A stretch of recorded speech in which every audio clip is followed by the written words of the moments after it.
Hello, dancer darling. Today I want to show you some of my favorite core conditioning moves for pole dancers. First, we want to make sure we find our tabletop with the correct stack.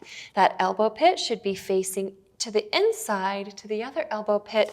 If that elbow pit is forward, that's a hyperextension. We're going to challenge this by finding our toes, doing hovers with our knees.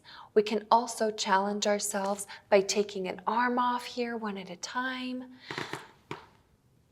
And then one leg off one at a time. We want to be able to stabilize and engage our core as we move through these different balance challenges.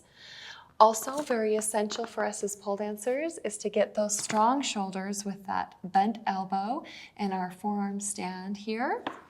We're going to find our plank once again, and I can challenge myself by lifting a leg, lifting an arm. And also, let's go ahead and keep our feet planted and do our side planks as well. Squeeze those thighs together, pushing away from the floor. We really want to avoid the sagginess at all costs. So we're creating that stack and that space and that length towards the sky. With our reverse plank, we're going to practice those fingertips facing our heels, and we want to really think about opening up that chest. We want to avoid the slouchiness and especially hyperextension.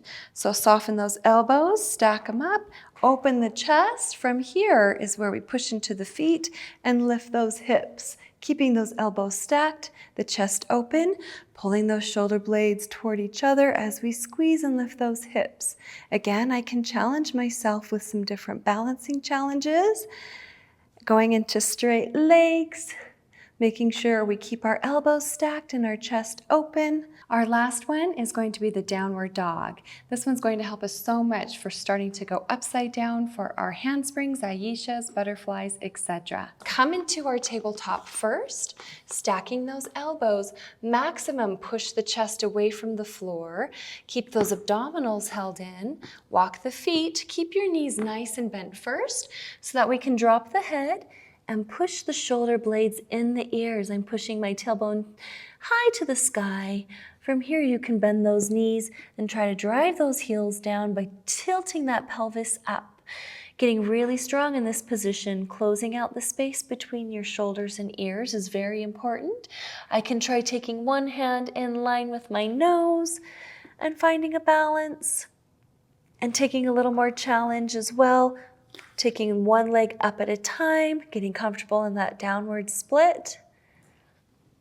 The biggest piece about that is to understand our alignment and our lift towards the sky, making sure we're breathing while we're up at it.